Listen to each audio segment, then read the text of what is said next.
pasti banyak kekurangan. Saya yakin juga masih butuh banyak belajar juga. Mungkin ada teman-teman yang ilmunya juga jauh lebih banyak. Kita nanti bisa saling memberi masukan, saling tukar pendapat seperti itu. Untuk hari ini kita model pembelajaran sentra KKGRA Kecamatan Wagir tanggal 27 Oktober 2021. Kenapa saya tulis oleh Nancy Kusnawati? Karena ini saya sendiri yang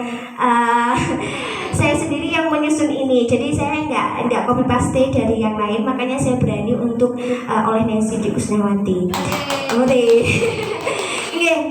Sengaja untuk presentasi hari ini atau untuk chat ilmu baik hari ini saya memang kok berwarna-warni. Kok berwarna dan sebagainya. Mungkin ini bisa jadi tambahan untuk teman-teman. Mungkin teman-teman mau untuk selanjutnya kita dapat menambah ilmu kita di bidang pengeditan. Jadi memang kalau sekarang itu kan kalau tema saya sekarang memang sudah binatang. Tema kita sudah binatang dan ini mungkin beberapa template yang bisa kita jadikan acuan untuk teman-teman bisa berikan kepada anak didik kita di lembaga. Ini tentang macam-macam hewan. Ini ada hewan omnivora, herbivora, karnivora dan sebagainya. Nah, mungkin teman-teman yang masih kok gimana sih cara buatnya, apakah ribet? Ini saya bikinnya kurang lebih 1 jam. Jadi teman-teman tidak lama sampai berhari-hari, tidak. Jadi memang kalau misalnya kita sudah tahu, kita punya aplikasinya, kita sudah tahu caranya untuk membuat atau mengedit presentasi seperti ini tidak membutuhkan waktu lama. Pokoknya kita sudah punya materinya gitu. Biasanya yang lama itu kan kita mencari materinya. Kalau kita punya materinya, tinggal masukin aja, insya Allah editnya nggak sampai lama. Ayo monggo kalau misalkan teman-teman berminat pengen, ayo bisa mengedit video pembelajaran yang memang itu tidak biasa dari biasanya. Monggo ayo kita sama-sama belajar bareng-bareng. Insya Allah nggak butuh laptop dan sebagainya, cukup HP saja itu kita bisa mengedit lewat sini. Selanjutnya monggo. Nah, pembahasan hari ini ada beberapa mungkin juga kalau bulan yang lalu kita sudah mendengarkan tentang sentra dari Pak Eko, Pak Eko sudah beberapa teman-teman sudah mengetahui juga sentra bagaimana. Mungkin teman-teman juga yang sudah kuliah di PAUD juga sudah sentra itu bagaimana. Nah, ini adalah versi sentra share ilmunya ala Bunda Nancy. Nah, yang pertama adalah nanti saya akan berikan opening apa yang harus kita persiapkan, apakah sentra itu, apakah poin-poin di sentra, macam-macam sentra. Dan ini kalau ini mungkin teman-teman nggak menemukan sentra perfect sama sentra modifikasi, nggak akan menemukan di mana-mana. Karena ini mungkin hasil dari bagaimana saya belajar dari beberapa sumber, beberapa buku, bagaimana sih saat kita itu ingin mengaplikasikan model sentra selalu terpaku dengan model sentra yang perfect. Artinya sudah pengennya itu yang perfect, makanya kalau misalkan belum punya nggak akan jalan-jalan. Itu pasti teman-teman gini, misalkan aku nggak punya kelas, aku nggak punya bahan ajar, aku nggak bisa itu karena memang terpaku pada model sentra yang perfect. Dan apakah harus perfect? Ya memang kalau misalkan kita mampu untuk perfect, harus perfect kalau kita mampu. Tetapi karena masing-masing dari kita itu kan lembaga itu kan bisa menyesuaikan. Nah, mengapa itu kan sentra modifikasi? Lah seperti itu. Selanjutnya saya buka untuk opening hari ini adalah surat Ar-Rum ayat 30. Tentang pembahasan bagaimana anak usia dini itu bagaimana kita memberikan pengajaran kepada anak usia dini sesuai dengan fitrahnya. Kalau ngajinya mungkin teman-teman ada yang lebih fasih, saya nggak mau ngaji nanti takutnya saya itu nggak benar makhluknya ya gitu ya, saya takut itu. Saya ini saja, artinya maka hadapkanlah wajahmu dengan lurus kepada Allah, tetapkanlah atas fitrah Allah yang telah menciptakan manusia menurut fitrah itu. Tidak ada perubahan pada fitrah Allah, itulah agama yang lurus, tetapi kebanyakan manusia tidak mengetahui. Nah, kalau kita bicara tentang fitrah bahwa anak usia dini itu bukan ini hanya asal, intinya bukan saya yang ngomong sendiri bahwa fitrahnya anak usia dini adalah salah satunya bermain. Bukan saya sendiri, artinya itu menurut berbagai macam penelitian, salah satunya adalah tentang fitrah based education yang penggagasnya adalah Ustadz Hari Santoso. Teman-teman pernah dengar fitrah based education? fitrah based education. Jadi memang kalau kita tentang anak usia dini, berbagai macam model pembelajaran itu banyak sekali. Tidak hanya model pembelajaran sentra, ada area, ada quantum learning, ada active learning, ada fitrah based education, ada Al-Quran based education. Jadi memang ada multiple intelligence based education. Banyak sekali yang bisa dijadikan. Ada Montessori. Saya sekarang lagi senang-senang Montessori, model pembelajaran Montessori. Nah, banyak sekali yang bisa dijadikan oleh kita memilih bagaimana model pembelajaran untuk anak didik kita. Tetapi kita tetap ingat bahwa fitrahnya anak usia dini, apapun model pembelajaran yang kita pilihkan kepada anak usia dini, bahwa fitrah anak usia dini adalah bermain. Sepakat kamu teman-teman? Sepakat ya? Karena memang kalau misalkan kita tidak sepakat bahwa fitrahnya anak usia dini adalah bermain, mungkin ada, saya nggak setuju kalau fitrahnya anak usia dini bermain. Fitrahnya anak usia dini model pembelajarannya ya harus begini. Kita nggak akan bisa connect untuk yang selanjutnya. Seperti itu. Jadi kalau kita sepakat bahwa fitrahnya anak usia dini adalah bermain, kita akan bisa langsung menyelami untuk selanjutnya bagaimana. Sepakat ya? Fitrahnya anak usia dini adalah bermain ya? Baiklah. Selanjutnya. Nah, apa yang harus kita persiapkan sebagai guru? Karena kita kegiatan KKGRA yang kita persiapkan dulu sebagai guru. Kalau lembaga urusannya lembaga, kalau kepala sekolah urusannya kepala sekolah. Nah, ini apa yang harus kita persiapkan sebagai guru? Yang pertama, sebelum kita menerapkan model apapun itu di lembaga kita, di anak didik kita harus memahami karakteristik anak usia dini. Nah, langkah selanjutnya bagaimana? Nanti akan kita bicarakan setelah kita memahami dulu apa karakteristik anak usia dini. Slide selanjutnya, Bu. Nah, kalau ini karakteristik anak usia dini yang saya kumpulkan dari berbagai macam sumber. Nah, teman-teman juga bisa baca. Yang pertama, anak usia dini adalah pembelajaran aktif dan energik.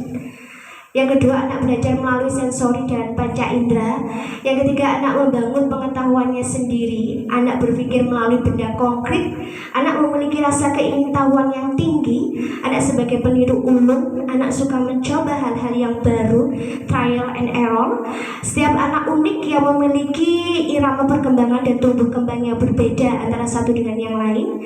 Dunia anak adalah bermain. Anak belajar dari lingkungan. Yang dilakukan anak bersifat spontanitas, polos sesuai dengan informasi dan tingkat berpikirnya, imajinatif atau suka menghayal, egosentris atau paling benar, kaya dengan fantasi dan masa potensial untuk belajar. Nah, dari karakteristik anak usia dini, monggo bisa kita cermati sama-sama. Kira-kira sepakat nggak teman-teman, dari pengalamannya teman-teman, dari mungkin ilmu yang sudah teman-teman terima, baik itu dari workshop dan sebagainya, sepakat nggak kira-kira anak usia dini itu ya anjani terakhir gini, fitrahnya anak usia dini itu ya anjani gini, iya nggak? Ya. Oh iya, alhamdulillah. Ya, mungkin kan ada, kita kan tidak tahu deh, makanya kita di sini sifatnya saya hanya men-share, teman-teman bisa membagikan pengalamannya dan pendapatnya yang lain, monggo. Kita sama-sama saling saling berbagi. Mungkin teman-teman ada pendapatnya ini, saya mungkin nggak setuju anak aktif dan energik, mungkin teman-teman ada yang nggak setuju anak itu harus gini. Seperti itu. Tapi kalau teman-teman sepakat bahwa memang kita sudah mengantongi sebelum kita melakukan model pembelajaran apapun, kita tahu bahwa karakteristik anak usia dini, insya Allah model pembelajaran apapun itu kita akan berhasil untuk melaksanakannya. Tapi kalau kita tidak tahu karakteristik terakhir arek cilik itu koyok ini, kalau bahasa Jawanya kan seperti itu, terakhir arek cilik itu fitrahnya seperti ini, kita juga nggak akan berhasil dengan model pembelajaran apapun. Karena memang model pembelajaran untuk anak usia dini pasti tidak jauh dengan yang karakteristik anak usia dini tersebut. Seperti itu. Sepakat ya untuk yang ini? Kita sepakat? Sepakat. Baiklah, selanjutnya. Nah, apa yang harus dilakukan guru sebelum dan saat menerapkan model sentra? Saya masih menerapkan satu niat, innamal a'malu binniyat, gitu ya. Karena tanpa teman-teman di sini niat terlebih dahulu, saya mau model sentra nggak mungkin berjalan. Gini mau betul. Tanpa niat teman-teman untuk melakukan perubahan di lembaga kita tidak akan terlaksana. Saya sendiri kalau ditanya sekarang, sekarang udah sentra. Maaf, saya tidak model sentra sekarang. Saya pernah tapi napa namanya mungkin inilah yang saya sebut dengan kita share. Kita sama-sama mempunyai pemikiran masing-masing. Kalau saya pernah menerapkan model sentra karena memang dan itu saya menemukan plus minusnya. Dan sekarang mungkin saya mungkin agak berbeda dengan teman-teman. Saya itu lagi seneng-senengnya untuk gonta-ganti model pembelajaran. Masih ya itu mungkin imbasnya dari diklat yang fitrah belajar saya yang mungkin tumbuh yang dulu. Jadi kayak masih seneng. Oh, saya kalau dapat ilmu ini saya aplikasikan ke anak-anak bagaimana seperti itu. Jadi apakah saya pernah sentra? Saya pernah. Tapi untuk sekarang saya tidak sentra. Saya dalam tahap masih Montessori tapi Montessori yang masih levelnya itu belum high Montessori belum. Jadi masih belajar untuk satu persatu belajar ke Montessori ke sana gitu. Jadi penasaran. Enggak sama. Saya juga dulu itu penasaran. Jadi makanya saya tuh kalau penasaran langsung saya praktekkan untuk anak-anak gimana. Saya nggak hanya membaca buku dan mengikuti workshop terus hilang gitu. Kalau saya praktekkan bagaimana? Saya menemukan kendala apa? Saya menemukan kelebihan apa? Yang insya Allah nanti pasti kalau saya punya lembaga sendiri, amin ya Allah ya Rabbi. Kalau saya punya, jadi udah punya sangu gitu, punya sangu. Saya pengennya seperti ini. Kalau sekarang masih belum bisa sempurna karena memang satu juga masih belum bisa bukan lembaganya sendiri seperti itu. Tapi insya Allah saya juga akan sama seperti teman-teman selalu mempersembahkan yang terbaik untuk lembaga kita masing-masing. Yang kedua ilmu. Kalau kita sudah niat kita nggak punya ilmunya, ya sama juga bohong ya. Kita nggak ngerti model belajarnya tapi ya ngerti ilmu di sentra itu ya apa gitu. Nah, sama juga kalau kita sudah punya kita sudah punya ilmu yang banyak, nggak action, ya sama juga bohong. Jadi cuma di buku tok gitu sama juga bohong ya sama ya Allah ya. Alhamdulillah dia mengakui. Ya, alhamdulillah dia mengakui. Jadi ya memang yang perlu adalah action. Setelah action adalah konsisten. Artinya konsisten di sini bukan kalau saya memaknainya konsisten adalah saat kita itu menemukan kendala, kita berusaha untuk mencari jalan keluar. Karena biasanya kalau sudah kendalanya, wes aku nggak iso ini, tidak mau mencari jalan keluar. Itu seperti itu biasanya. Nah makanya nggak berhasil yaitu karena tidak konsisten dengan yang dipilih itu. Kalau saya bukan konsisten tapi masih itu tadi praktek ya Allah benar Bu Ifna. selanjutnya nah mencoba tapi gini, apapun model pembelajaran yang kita pilih, kalau kita sudah mengantongi yang namanya satu fitrahnya anak usia dini adalah bermain, itu apapun model pembelajaran yang kita pilih insya Allah itu tidak salah jalan atau sesat. Yang kedua, kalau kita juga sudah tahu karakteristik anak usia dini, model apapun yang kita pilih, baik itu apapun itu, juga tidak akan sesat. Kalau kita nggak mengantongi dua ini, kita nggak ngerti karakteristik anak usia dini dengan model pembelajaran yang kita pilih, ya itulah yang menyesatkan. Gitu. Maaf ya, saya seperti di sini seperti guru ya Allah ya. Model pembelajaran sentra. Gini. Saya banyak sekali juga menemukan arti ataupun uraian tentang kurikulum tentang model pembelajaran sentra itu definisinya bagaimana. Tapi saya ambil di sini materi Diksan 2017. Ini masih ada kaitannya dengan Diklansar yang tadi. Materi ini saya pertama kali mendengarkan apa itu model sentra itu di Diklansar 2017.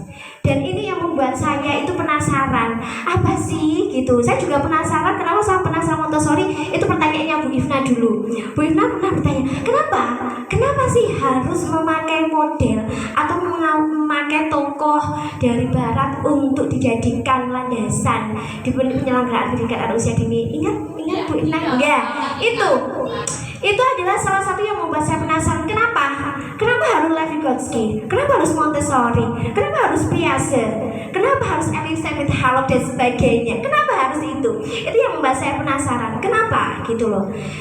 Dan akhirnya dari proses penasaran itulah yang membuat saya sendiri juga belajar satu persatu. Oh, ternyata ada fitrah based education, ada Al-Quran based education, itu juga ada. Jadi model-model pembelajaran nggak hanya kita itu sentra saja, tidak. Ada pembelajaran area, ada studi dan sebagainya. Nah, ini adalah salah satu definisi dari model pembelajaran sentra, yaitu model yang dikembangkan oleh kreatif kurikulum mengelola kegiatan pembelajarannya seimbang antara bimbingan guru dan inisiatif anak. Bermain dipandang sebagai kerja otak sehingga anak diberi kesempatan untuk memulai dari pengembangan ide hingga tuntas menyelesaikan hasil karyanya, yaitu dari start dan finish. Ini ada definisi yang waktu itu diberikan oleh pemateri Didik Lansar 2017. Selanjutnya, nah sebelum kita ke model bagaimana sih sentra itu ada apa-apa saja, poin penting yang ada di sentra yaitu juga dari hasil rangkuman dari beberapa sumber. Monggo selanjutnya. Nah, jenis kegiatan bermain di model pembelajaran sentra yaitu bermain sensori motorik, main peran, dan main pembangunan. Jadi sensorik yang melibatkan panca indera anak, yaitu selanjutnya main peran dan main pembangunan. Jadi kegiatan bermain di model sentra ini terkait dengan 3 hal tersebut. Jadi masing-masing sentra itu ada 3 model kegiatan bermain. Yang kedua adalah intensitas main.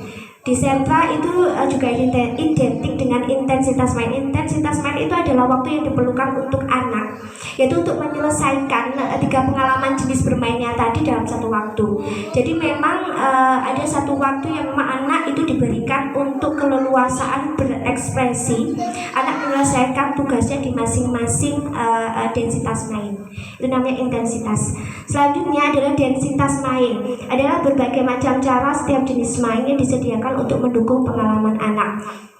Jadi di sentra juga dengan identik dengan densitas main. Masing-masing sentra ada dua versi yang pernah saya dapatkan. Jadi kalau misalkan di kelas dulu, insya Allah itu minimal ada 4 densitas. Jadi masing-masing sentra itu setiap hari guru itu harus menyediakan 4 densitas main. Tapi pernah juga pada waktu itu, insya Allah di Air Hotel waktu itu minimal 3 densitas.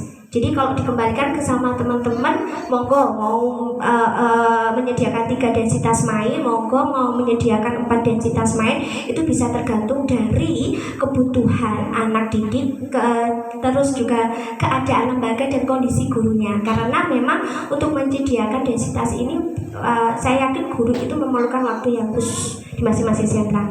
Yang selanjutnya adalah penataan lingkungan main. Jadi memang yang paling menonjol juga di sentra adalah bagaimana guru itu menata lingkungan bermain. Nah, selanjutnya apa yang terpenting dalam sentra? Yang pertama adalah pijakan lingkungan. Pijakan lingkungan yaitu bagaimana guru menyiapkan densitas main sebelum anak-anak datang. Jadi bukan pada waktu anak-anak datang guru langsung menyiapkan, tidak. Tetapi guru sebelum anak-anak datang sudah. Intinya kalau di bahasa Jawa itu ditaning-taning, dining gitu. Anak-anak sebelum datang, oh anak-anak nanti main ini, anak main ini. Nggak datang gitu biasanya nih, biasanya itu datang. Anakku tak ajari apa ya saiki, ngono. Ada yang gitu Bu? Dulu. Nggak ada sekarang. Alhamdulillah ya Allah. Itu dulu. Jadi pada waktu masuk kelas itu gak ngerti anakku diajari apa. Dulu. Gitu. Alhamdulillah sekarang sudah tobat ya. Nggih, alhamdulillah sudah tobat. Nggih. Jadi memang bagaimana guru mempersiapkan densitas main sebelum pembelajaran berlangsung itu adalah salah satu poin penting di sentra. Tuh. Yang kedua, pijakan sebelum bermain. Jadi kalau biasanya masing-masing kalau kita artikan satu persatu pijakan sebelum bermain itu berbagai macam versi. Tapi ciri khas di sentra adalah BCCT atau Beyond Center Cycle Time. Jadi sebelum anak-anak melaksanakan atau di densitasnya masing-masing, itu selalu kita itu duduk melingkar untuk menginformasikan satu, tema yang dilakukan pada hari itu apa, kegiatan yang dilakukan pada hari itu apa. Jadi sebelum anak-anak memilih densitas mainnya pada hari itu, guru itu menerangkan terlebih dahulu. Jadi dikasih panduan dulu pada waktu pijakan sebelum bermain. Pijakan sebelum bermain bisa juga diisi dengan berdoa, juga bisa. Diisi juga dengan misalkan kegiatan awal. Misalkan kalau misalkan masing-masing lembaga itu punya kebiasaan pagi hari murojaah surat-surat pendek, monggo dipijakan sebelum bermain itu bisa dilakukan. Artinya sebelum anak-anak memilih, ada satu sesi di mana guru itu berkomunikasi dengan siswa, menginformasikan apa yang akan dilakukan pada hari itu. Itu pijakan sebelum bermain.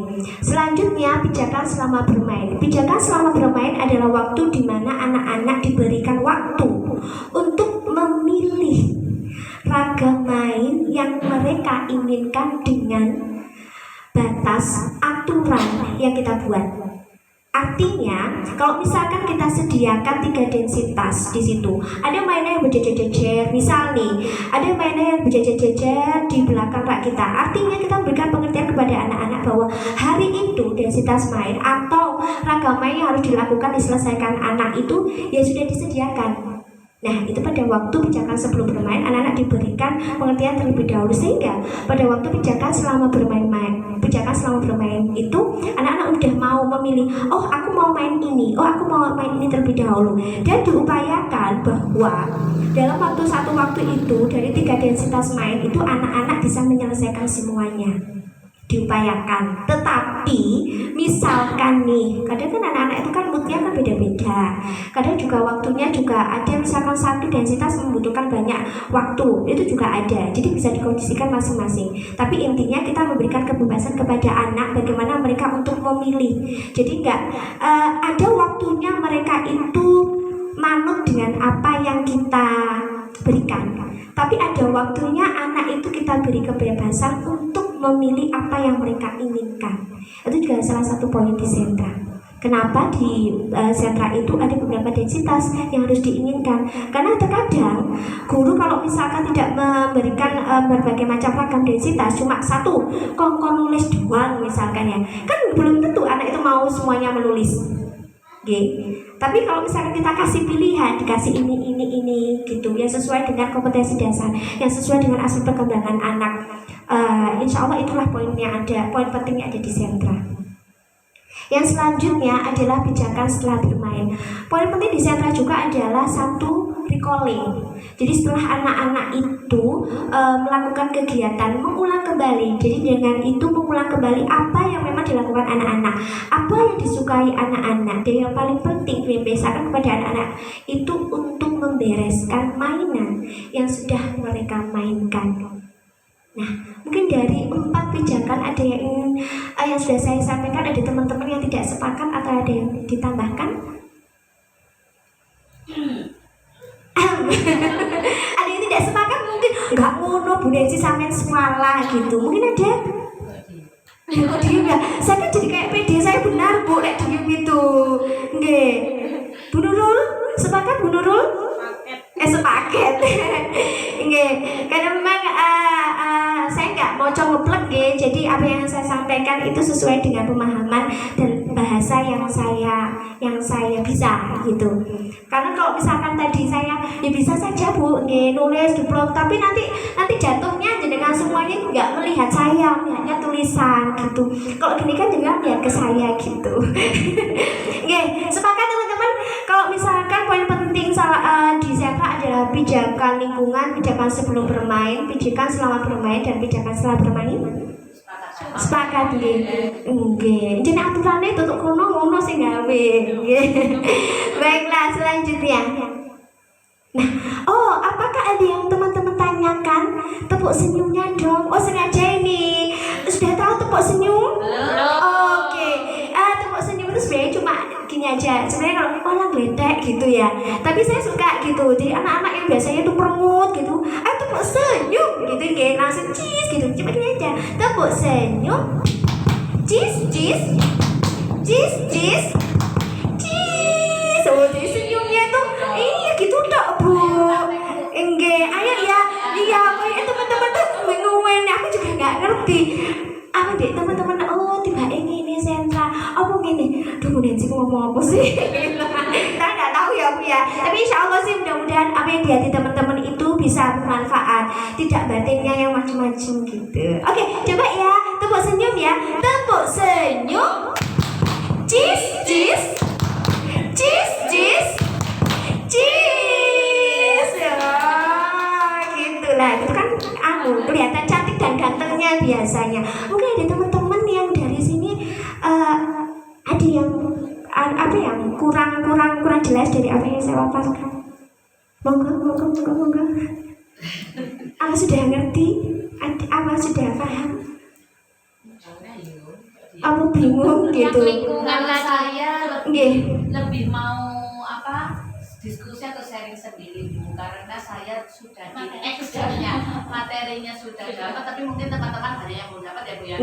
Materinya sudah dapat, persiapannya sudah dapat, tinggal di action. Jadi suatu saat saya akan menemui atau siapa aja untuk melakukan actionnya. Bagaimana menjadikan sentra di saya dengan keadaan yang seperti itu, dimulai dari nyusun jadwalnya, bagi anaknya, muternya gimana, dan langsung di action. Oke, siap. Selanjutnya, baik, ada macam-macam sentra. Biasanya itu tergantung lembaga tersebut mau membuka sentra apa. Jadi tidak monoton ada 8 sentra atau 5 sentra, tapi biasanya minimal sentra yang dibuka ada 4. Kalau yang biasa dibuka itu ada persiapan, ada sentra seni, ada balok, ada peran. Biasanya ada juga yang mengambil imtak, bahan alam, peran, persiapan, itu terserah. Jadi intinya apapun sentra yang dibuka oleh lembaga tersebut itu adalah pilihan dari lembaga tersebut, disesuaikan dengan kondisi lembaga tersebut, disesuaikan dengan kemampuan lembaga tersebut. Jadi kalau misalkan saya mampunya 8 sentra saya buka, tidak masalah. Saya cuma mampunya 3 sentra yang saya buka, ya tidak masalah kalau menurut saya. Kalau saya pengennya 6 sentra yang saya buka, tidak masalah. Yang penting ada beberapa pilihan sentra yang sudah jenengan buka di lembaga. Jadi ini mungkin ada, cuma ini ada referensi beberapa sentra yang sering dibuka oleh berbagai macam lembaga. Ada imtak, bahan alam, peran, persiapan, memasak, seni, balok, dan olah tubuh. Kalau imtak ya terkait dengan keagamaan, bahan alam yang terkait dengan bagaimana kita memaksimalkan kondisi atau maksimalkan bahan-bahan alam yang ada di sekitar kita. Sentra peran biasanya ada peran mikro dan peran makro. Ada sentra persiapan ini yang terkait dengan biasanya tulis menulis, peran membaca, mewarna, menggambar dan sebagainya. Ada sentra memasak, biasanya ada yang membuka khusus punya sentra memasak sendiri, tidak apa-apa, tidak masalah. Ada sentra seni, ada sentra balok dan sentra olah tubuh. Sentra olah tubuh kalau mungkin seni teman-teman sama balok sudah memahami ya. Dan juga mungkin gini, teman-teman juga kemarin pada waktu seminarnya Pak Eko itu, kalau balok kita harus punya balok yang banyak. Karena mindset kita di sentra balok itu cuma ada balok-balok saja. Padahal kalau kita mau lebih dalam lagi di sentra balok itu tidak hanya seperti itu. Jadi kita bisa modifikasi dengan berbagai macam permainan. Misalkan nih menyusun kardus, misalkan nih menggunting bentuk geometri, itu juga bisa dimasukkan di sentra balok. Intinya sentra balok itu kan yang dimainkan adalah kemampuan anak untuk membangun apa, bukan membangun bangunan ya, membangun kognitif mereka untuk merancang suatu karya yang mereka bisa berikan di densitas main yang sudah disediakan oleh guru. Jadi kalau misalkan teman-teman yang belum mempunyai balok banyak, apakah bisa buka sentra balok? Saya yakin juga bisa. Itu. Kalau olah tubuh itu ada yang dari beberapa saya baca itu memang sekolah ada yang mempunyai sentra olah tubuh itu yang terkait dengan pembelajaran olahraga. Jadi di situ itu ada senam, ada kegiatan olahraga dan sebagainya. Jadi membuka khusus untuk sentra olah tubuh. Itu. Selanjutnya Nah, masih ragu mau dengan model pembelajaran sentra? Teman-teman ada yang masih ragu pengen membuka model pembelajaran sentra? Soalnya masih banyak kekurangan. Nah, itu sekali lagi. Nah, pilihan ada di tangan kita. Nah, benar. Kalau teman-teman yang masih ragu, pilihan ada di tangan kita. Selanjutnya, slide-nya. Nah, kalau teman-teman tadi masih ragu dengan model pembelajaran sentra, pilihan ada di tangan kita. Artinya saat kita mengaplikasikan model sentra di lembaga kita nggak langsung 100% berganti. Yang biasanya mungkin teman-teman masih klasikal atau mungkin teman-teman masih kelompok, itu langsung 100% ganti sentra. Itu akan saya yakin membebani teman-teman semuanya. Nah, bagaimana caranya kita memodifikasi dan bagaimana ini low budget? Ini versi saya sendiri ya, maaf ya. Ini model pembelajaran sentra yang mungkin saya share teman-teman bahwa kalau teman-teman mau model pembelajaran sentra jangan terpaku dengan bagaimana membuat sentra yang perfect. Kalau kita terpaku dengan bagaimana membuat sentra yang perfect, itu ya nggak akan jalan-jalan. Bagaimana sentra yang perfect? Masing-masing sentra punya ruangan sendiri. Masing-masing sentra mempunyai guru sentra sendiri. Masing-masing sentra mempunyai ragam main yang banyak. Masing-masing sentra itu memiliki fasilitas yang sudah ada atau yang dibutuhkan oleh guru. Itu kan yang perfect. Gila mau betul. Kalau balok, duwe balok sing murah. Oke, nanti ada beberapa mungkin contoh dari beberapa sentra. Saya ngambilnya dari bukan punya saya sendiri. Oh, saya kan nggak mengada-ngada gitu, bukan punya saya sendiri. Jadi nanti ada beberapa mungkin teman-teman bisa melihat, oh ternyata sentra balok seperti ini, sentra ini seperti ini, itu ada nanti. Nah, yang kedua, bagaimana teman-teman bisa memodifikasi. Artinya memodifikasi adalah yang pertama yang pasti teman-teman, kalau menurut saya RPPH itu, kalau kita sudah bisa membuat RPPH, kita itu bisa mudah untuk membuat RPPH dengan model apapun. Kuncinya kita bisa buat RPPH dulu ya. Karena kalau misalkan kita nggak bisa membuat RPPH, artinya nggak bisa ini harus KD-nya itu apa, tujuannya apa, penilaiannya apa, itu juga nggak akan bisa membuat RPPH sentra. Karena menurut saya RPPH itu basicnya kan sama saja dengan model pembelajaran apapun. Jadi kalau teman-teman mau bisa membuat RPPH sentra, tinggal teman-teman harus bisa ya tadi ya seperti sudah disampaikan oleh Bu Iva, bahwa minim teman-teman harus satu kompetensi dasarnya. Teman-teman harus mengetahui apa tujuan pembelajaran. Kan tujuan sama KD itu kan sinkron nggih. Jadi KD-nya itu ya otomatis tujuan pembelajarannya. Jadi kalau teman-teman sudah memahami itu, dikaitkan dengan apa bahan pembelajarannya atau materi pembelajarannya, itu insya Allah teman-teman juga sudah bisa membuat RPPH sentra. Tinggalkan susunannya saja. Kalau susunan saja saya yakin teman-teman sudah banyak punya referensi. Kita buka Google bagaimana RPPH sentra, kita pasti bisa menemukan. Insya Allah kalau misalkan teman-teman sudah memahami bagaimana membuat RPPH, insya Allah RPPH sentra juga bisa. Nah, yang kedua, bagaimana memodifikasi adalah teman-teman yang selalu dipikirkan adalah bagaimana setting kelas. Gila betul. Saya cuma punya 2 kelas gitu, okay. Padahal kalau kita sudah RPPH kita sudah fix sentra. Kalau kita sudah punya kelas cuma 2.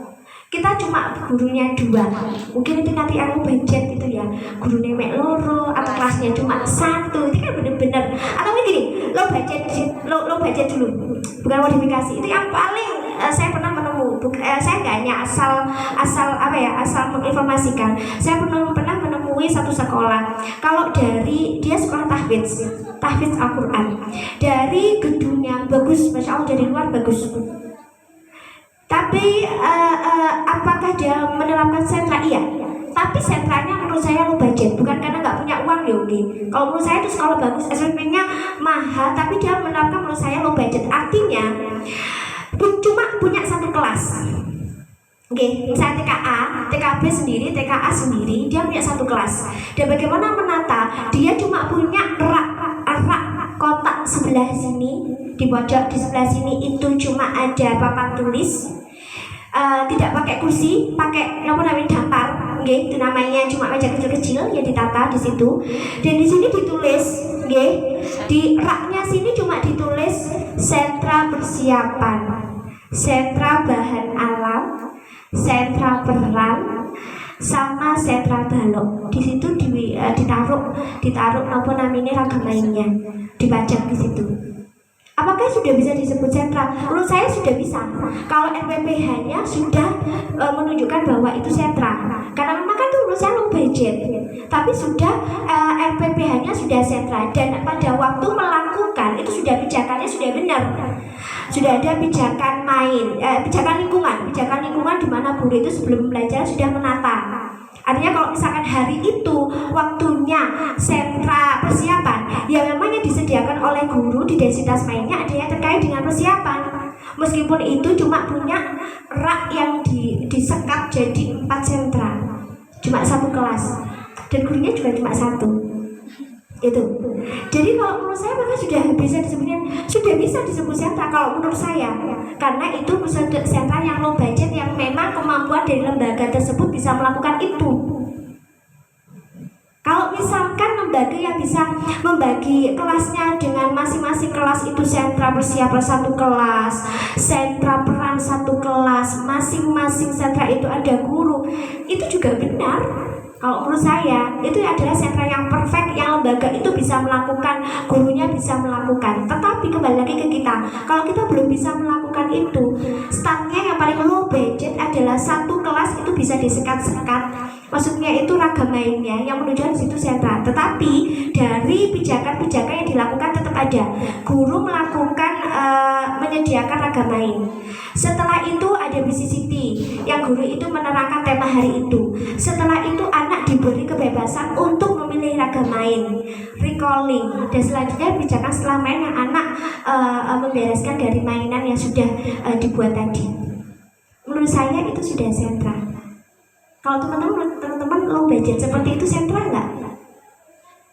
Menurut teman-teman, kita kan sering sharing ya. Kalau menurut teman-teman itu sudah sentra nggak sih? Menurut teman-teman gimana? Sudah nggak? Kalau menurut saya sudah. Karena RPP-nya, kalau menurut Ibu Iva gimana Bu Iva? Kalau menurut saya sudah. Kalau misalkan memang teman-teman kondisi lembaganya seperti itu, pengen menerapkan model pembelajaran sentra, keadaannya memang punya 1 kelas seperti itu, bisa menyesuaikan. Tetapi yang terpenting,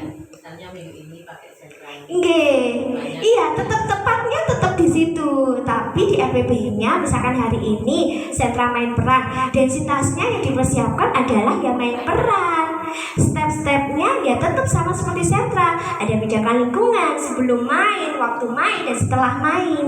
Dan ada intensitas waktu di mana anak itu bebas untuk memilih ragam main yang memang dia inginkan pada hari itu. Besoknya juga seperti itu. Nah itu yang paling low budget. Karena gimana lagi kalau misalkan saya pengen model sentra, tapi memang kelas saya cuma 1, guru saya pun juga cuma 1, gitu loh. Kalau menurut saya seperti itu. Yang memang itu pilihan tadi yang sebelumnya sudah pilihan ada di tangan kita. Artinya kalau memang kita sudah niat dengan model pembelajaran sentra, startnya adalah kondisi lembaga kita sekarang. Startnya itu. Nanti lambat laun misalkan ada rezeki bisa membangun kelas, tambah lagi lebih baik, lambat laun bisa menambah guru sentranya masing-masing, lebih baik. Lambat laun sudah mulai mencicil, misalkan membeli ragam main yang sesuai dengan sentranya masing-masing, itu juga jauh lebih baik. Tetapi kalau kita sudah action di start, dimulai dengan bagaimana kondisi lembaga kita. Itu yang tadi paling low budget ya. Cuma ada rak saja. Dan itu ada loh Bu. Kalau dengan namanya ada nanti misalkan penasaran. Itu ya gitu aja. Kelasnya udah seperti itu. Nah, bagaimana jika kita itu bisa memodifikasi? Misalkan dengan di sini ada kan, kalau di sini itu kan saya contohnya di sini ya, karena di sini kita kelasnya yang kita tempati sekarang, jadi lebih mudah untuk menata. Nah, bagaimana kalau misalkan kondisi lembaga kita cuma punya 2 dua kelas, TKA dan TKB, yang kita akan setting 4 sentra. Nah, satu kelas itu bisa dengan setting jadi 2 sentra. Misalkan nih yang sekarang yang di kelas ini di sebelah sini itu settingnya sentra persiapan, artinya ditulis sentra, kan itu yang paling penting setting kelas kan. Kalau misalkan kita nggak setting kelas ditulis sentra ini, nggak kira ngerti lah sama sentra, iya pada. Kalau kita udah setting kelas sentra persiapan, di sebelah sini mungkin sentra balok, kita tata di sini ragam mainnya terkait dengan persiapan. Kita tata di sebelah situ yang terkait dengan ragam mainnya sentra balok. Nah, bagaimana caranya nanti itu pembagian kelasnya bisa gantian? Kan yang terpenting itu kalau saya kalau kemarin di materinya Pak Eko itu kan yang ada sentra yang ditanyakan oleh Bu Fauzia yang kemarin adalah sentra persiapan dan sentra eksplorasi yang nggak ketemu kemarin kan ya, nggak ketemu karena menurut saya yang dipresentasikan itu 100% cuma untuk 2 sentra, padahal di Pak Eko itu ada 4 sentra. Ya kan ya kemarin yang dipresentasikan 60-40 untuk ekstra persiapan dan ekstra eksplorasi.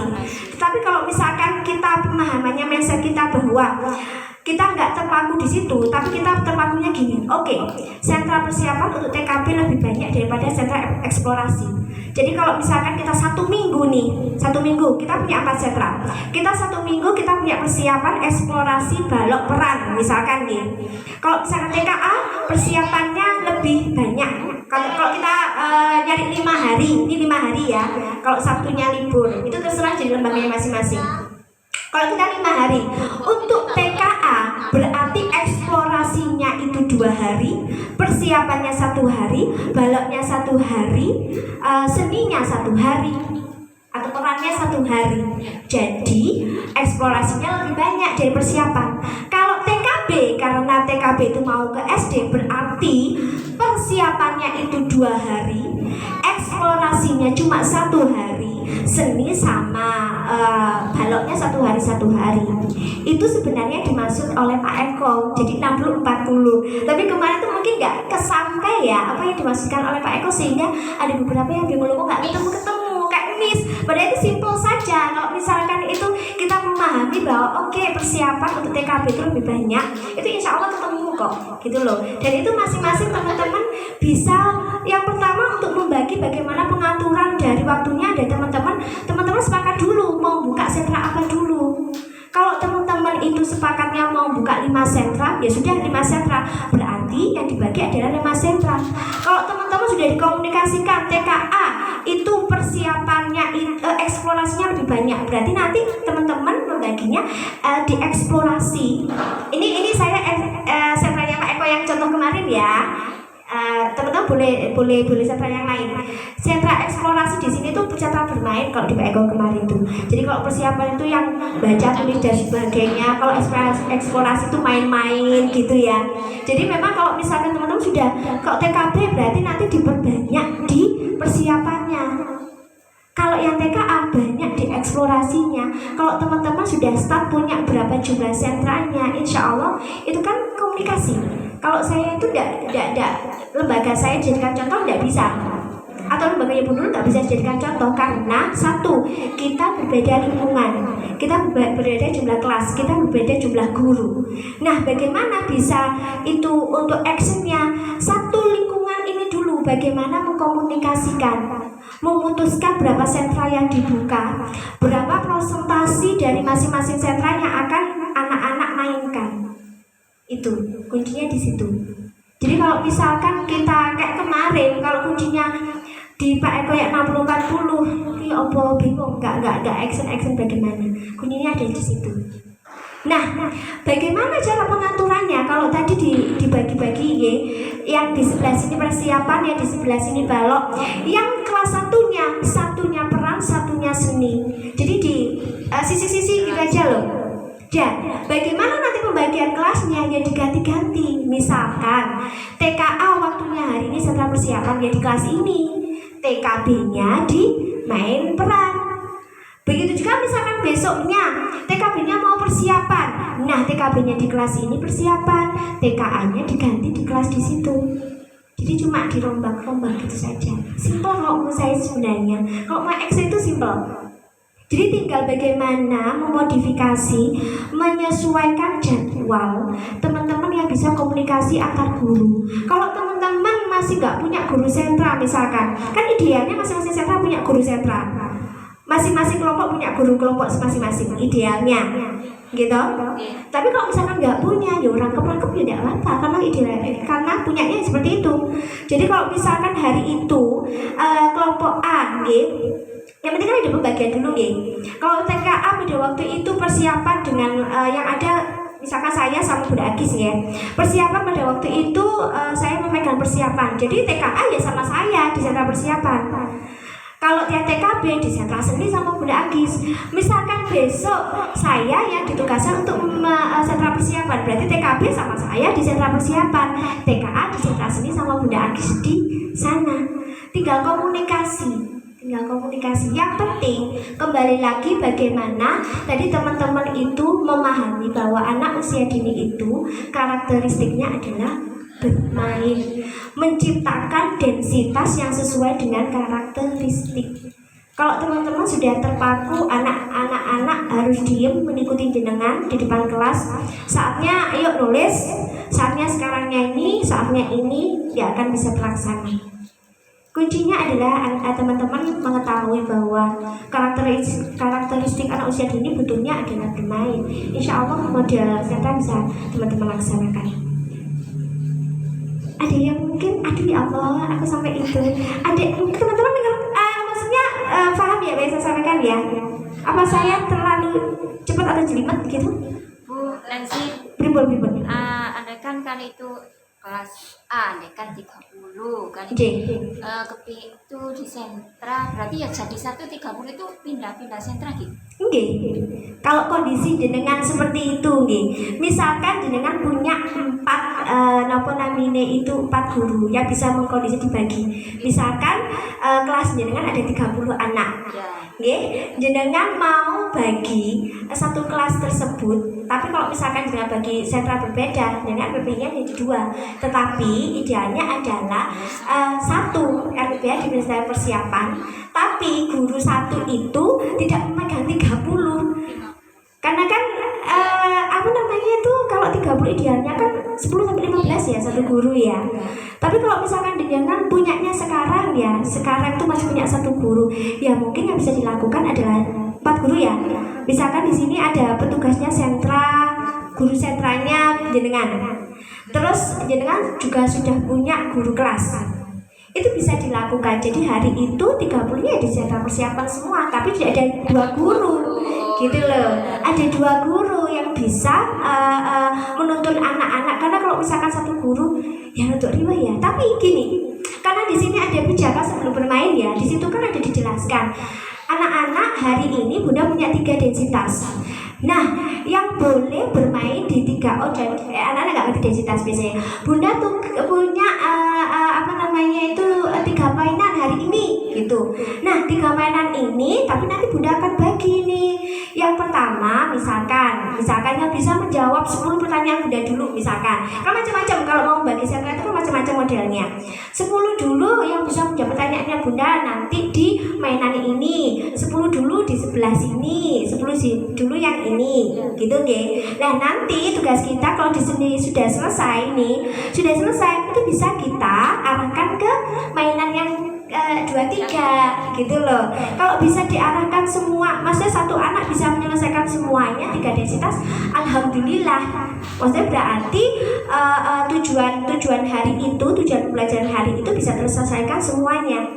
Tapi kalau biasanya dengan kondisi, dengan murid yang banyak, terus waktu yang tidak cukup biasanya untuk menyelesaikan semua densitas, kembali lagi jenengan bisa menyelesaikan anak-anaknya diarahkan. Yang penting kita ada upaya dari guru untuk bisa mengarahkan anak-anak bisa selesai semua.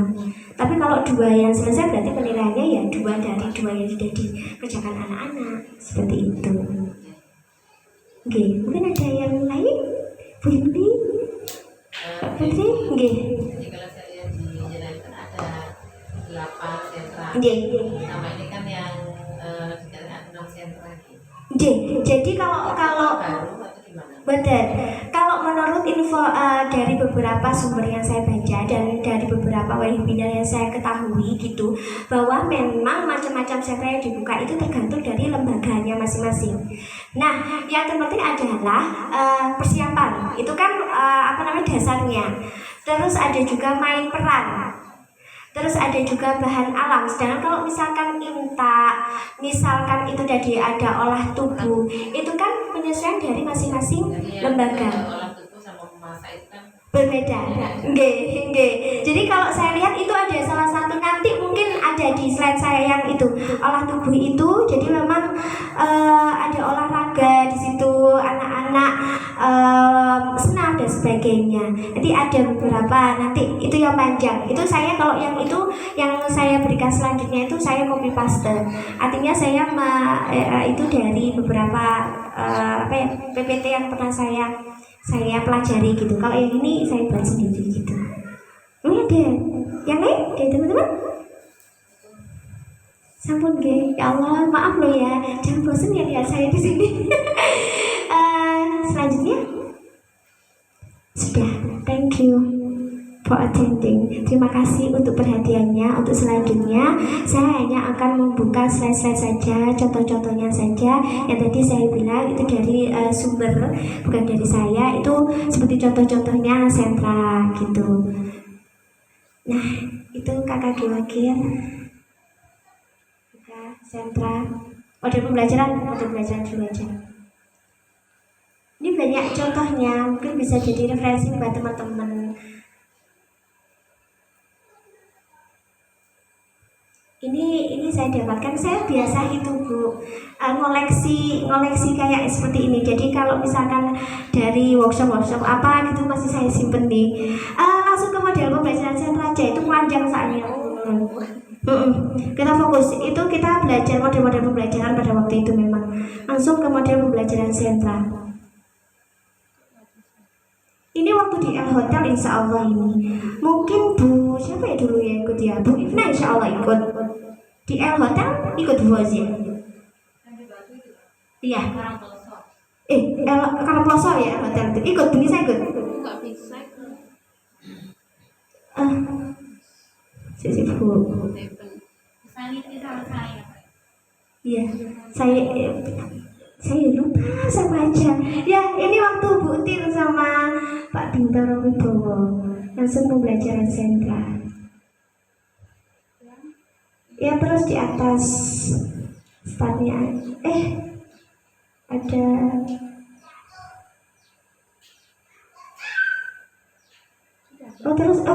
berarti Bu kok gak ketok, ya Allah, maaf Bu. Nah, terus ya,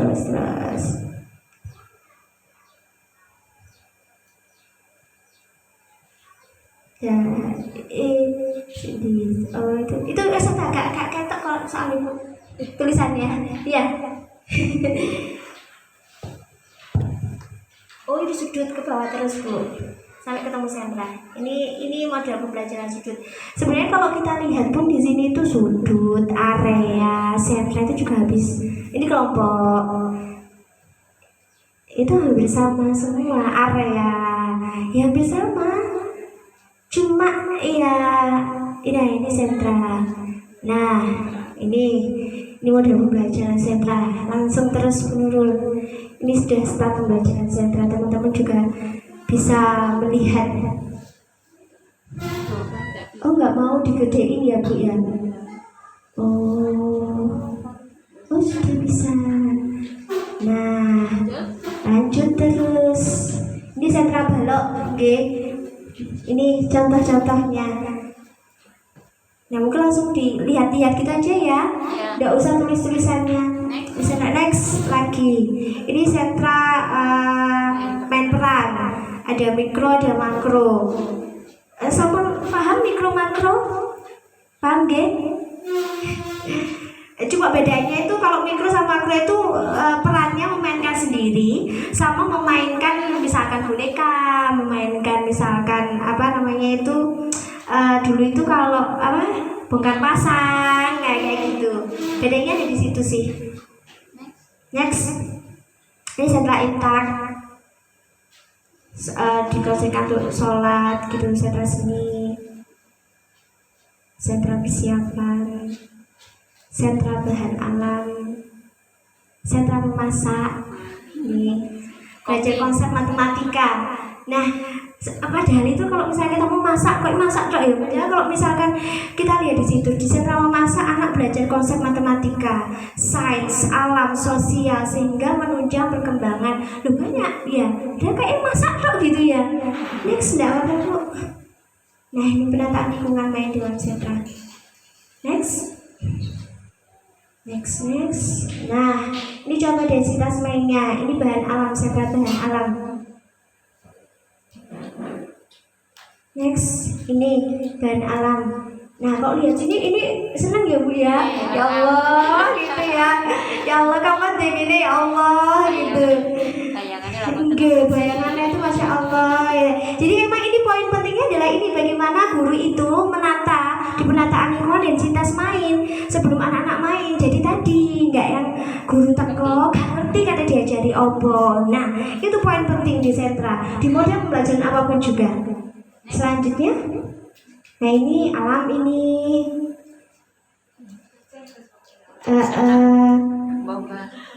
riwah ya Bu ya. Gurunya yang sing bagian resepsi. Nah, tapi kalau anak-anak terbiasa beres-beres, insya Allah nggak memberatkan kita. Ini di bahan alam, anak-anak main pasir. Ini bisa memasak, bisa bahan alam juga.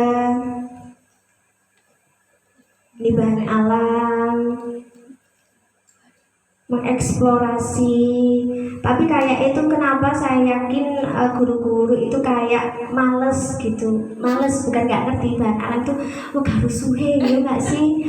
Saya yakin itu. Aduh rusuh kabeh ngono. Ini juga. Padahal kalau kita memahami bahwa ya benar sih iklannya rinso itu kotor itu baik. Next. Nah, ini anak-anak main air, main pasir. Next. Ini di sentra alam juga, main biji-bijian. Ini bisa sentra persiapan, bisa sentra seni juga bisa. Sebenarnya juga kadang itu densitas mainnya anak-anak itu membulat itu saja. Kadang kita sudah yang ngelakuin itu sebenarnya tanpa di sentra pun kita sudah ngelakuin itu. Tapi itu enggak kita kelompok-kelompokkan gitu loh. Nah ini ini loh, pengen ibu. Aduh ya semuanya bismillah dulu. Kalau saya sih sukanya itu kalau lihat-lihat gini, Allah bismillah, mudah-mudahan bisa punya seperti itu. Kerasan, kerasan gitu. Ini punya sentra masak sendiri. Sebenarnya kalau Montessori pun hampir sama. Montessori itu hampir sama kayak seperti ini. Ini kalau Montessori itu di practical life-nya. Namanya area practical life. Ini ya Allah, ya senang ya anak itu. Mereka itu bisa mengeksplor apa saja di sekolah. Gak melulu ketemu di kongkon nulis tok, di kongkon moco tok bentino, mewarna terus. Monggo bisa dilanjutkan. Nah nih di sentra peran lo boleh lo ternyata ya main apa nih cat kuku nek awake waduh lojo lu suka bengkok lo monggo nih sentra main peran. Nah kasir-kasiran. Selanjutnya ini main peran mikro, jadi main Lego. Nah di bongkar pasang seperti itu pakai Lego. Ini mikro. Kalau mikro itu lebih kepakai alat gitu, pakai alat dan mereka memainkannya alat tersebut. Kalau makro kan lebih memainkan diri sendiri. Sama-sama pakai alat tapi memainkan diri sendiri. Nah ini insya Allah. Kira-kira sudah punya nggak Bu kita? Saya tuh punya sebenarnya yang itu, tapi nggak setiap hari saya keluarkan. Lalu ada dua di sini ngono ya Allah, pusing kita. Nah ini kalau kita punya segini ya alhamdulillah. Tapi Untuk ya wis alhamdulillah gitu loh Bu. Kalau kita mau menerapkan ilmu kita, kalau nggak start mulai dari sekarang ya nggak akan bisa jalan gitu. Nggak akan berani dan hanya terkonsep sama klasikal saja ya nggak akan jalan. Ini anak-anak bermainin balok, Ini termasuk balok ya. Balok Bu. Balok itu kan sebenarnya bagaimana membangun pengetahuan ke anak, nggak hanya membangun noto-boto intinya seperti itu. Tapi bagaimana kayak misalkan nih tema lampu lalu lintas gitu nih. Tema lampu lalu lintas anak-anak itu membuat atau menggunting bioto geometri terus menyusun dari anak-anak lampu lalu lintas merah kuning hijau itu juga bisa dikategorikan di sentra balok gitu. Bukan seni Bu ya. Dalam Bukan seni. Nah, kalau di anak-anak Bu, kalau menurut saya setiap permainan itu kan bulat. Gimana betul? Bulat, maksudnya itu ya itu kembali ke situ lagi. Apa yang dilakukan oleh anak-anak itu bisa satu permainan misalkan nih, anak-anak itu misalkan menggambar hewan. Menggambar hewan bisa seni, masuk seni. Bisa fisik motorik, kognitif, motorik halusnya bisa masuk. Kalau misalkan fisik motoriknya ya tadi motorik halusnya. Ke kognitif bagaimana mereka misalkan di hewan itu mereka itu mencari makanannya. Misalkan mereka itu ciri-cirinya udah masuk kognitif. Bukan? Terus kita tuliskan di situ ayam masuk bahasa. You know, berarti kalau kita memang kalau misalnya kita terpaku lagi gak masuk nih seni ya dunia seni juga nggak akan selesai karena memang setiap dari permainan bahan-bahan main yang diberikan kepada anak itu mencakup dari 6 aspek perkembangan anak tersebut yang mulai itu aja gitu. Sama tadi pertanyaannya bukan masuk seni, bisa masuk seni karena juga masuk seni, bisa motorik kalau fisik motorik bisa gitu kan. Nah ini persiapan. Oh ini bahasa berarti bukan persiapan ya. Ini kalau kita lihat jadi ada saya ada persiapan bahasa. Maaf, persiapan bahasa. Ada mungkin persiapannya matematika. Ini persiapan. Jadi kalau misalkan seni nggak ada, seni dimasukkan ke persiapan ya nggak masalah kalau punya sentranya persiapan gitu. Nah ini teman-teman bisa. Nah ini tadi sebenarnya udah saya sampaikan sih lingkungannya dan sebagainya. Ya seperti itu sih kurang lebih kalau sentra. Itu contoh-contoh. Masih mau lihat-lihat lagi? Sudah capek loh, ya sudah capek, sudah panjang ya, sudah. Tadi sudah saya siapkan juga kalau misalkan teman-teman masih penasaran lagi, mungkin nanti bisa copy dari yang saya buat sendiri ataupun yang saya peroleh dari Hotel dan saya peroleh dari workshop yang lain saya juga punya, Nah mudah-mudahan sebelum saya tutup ada yang mungkin teman-teman tanyakan ataupun apa? Sudah ya, insya Allah sudah. Dan nanti actionnya adalah bulan depan kita ada micro teaching. Nah kalau menurut saya kalau bulan depan micro teaching berarti masing-masing lembaga menyiapkan bagaimana masing-masing sentra gimana? Kan micro teaching gimana Bu Iva? Kan bulan depan itu agendanya KKG micro teaching. Apa masing-masing lembaga sudah mempersiapkan satu? Maksudnya gini, kalau menurut saya supaya masing-masing lembaga itu sama belajar, misalkan saya menyiapkan dari contohnya enggak kita yang mulai pagi kita gitu kan nanti waktunya nggak cukup Jadi kalau masing-masing lembaga kita bagi misalkan saya kebagian sentra persiapan. Jadi pada waktu itu saya sudah mempersiapkan ini RPPH sentra persiapan. Ini contoh densitas sentra persiapan. Nah, nanti cuma cara-caranya kan misalkan pre-memori, berdoa pre-memori. Jadi cuma bagaimana pada waktu pijakan sebelum bermain. Jadi pijakan sebelum main menata lingkungan. Terus baru itu pijakan pijakan lingkungan menata, pijakan sebelum bermain sampai pijakan akhir main. Jadi masing-masing lembaga itu praktek. Gimana? Loh, lah terus sinten? Nggih. Sentra ini. Nggih, maksud saya itu. Jadi biar ada. Iya, masing-masing lembaga itu sudah actionnya gitu loh. Kalau misalkan nggak masing-masing lembaga, sopo yang bersedia, loh, ayo. Kalau menurut saya lebih adil. Lah, bener Bu Iva, menurut Bu Iva ya. Ya Bu Iva menurut jenengan ya Bu Iva ya. Oke, ya. Jadi masing-masing lembaga nanti sudah mempersiapkan satu RPPH. Jadi nanti kita bagi, misalkan saya sentra persiapan, di Bunul sentra imtak. Nanti kita bagi di share di grup. Jadi masing-masing lembaga sudah menyediakan RPPH ragam main sama satu guru yang bertugas untuk mempraktekkan pembelajarannya. Oke, siap? Siap dong, harus ada. Enggak dong, tadi niat sudah, ilmu insya Allah sudah, teman-teman insya Allah sudah. Sentra gampang gitu ya. Tapi sekarang actionnya bagaimana kita menyusun RPPH, bagaimana model RPPH-nya. Nah, kita tidak usah membuat patokan satu kudu ini, enggak.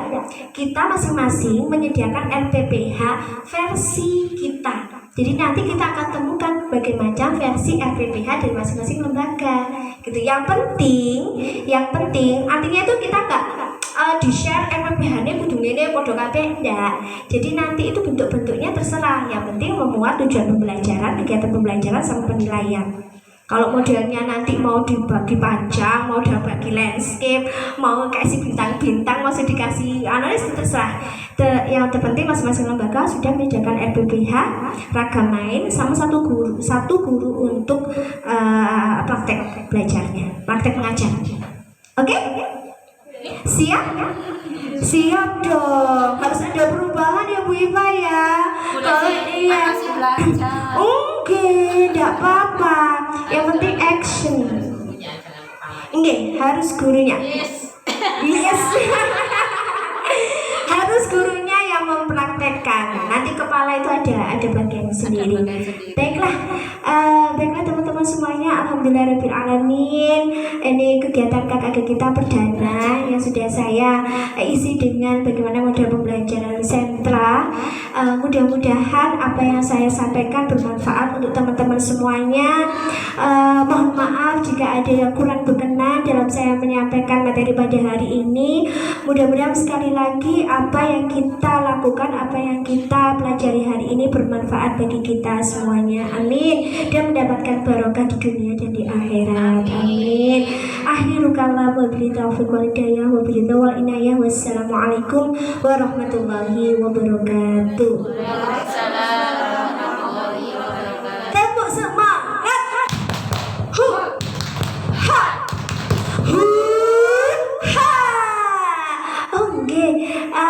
Untuk saja informasi yang selanjutnya saya kembalikan kepada Ibu Hawi selaku pembawa acara. Mungkin lanjut.